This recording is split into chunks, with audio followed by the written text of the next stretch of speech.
اینم طلوع زیبای خورشید 10 نوامبر امروز فقط دریا داریم ظاهرا کشتی داره حرکت میکنه.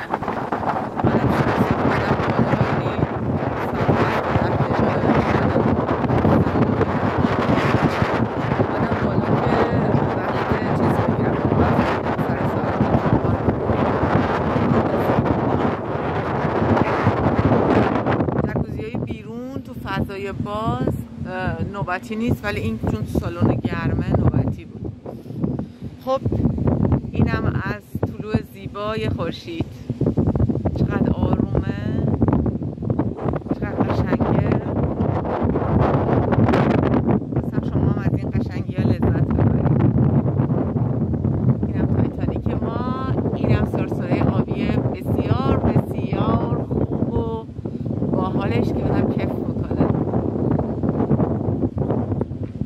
نمیدونم تو عکس آبا رو میبینین که داره ازش رد میشه یا نه.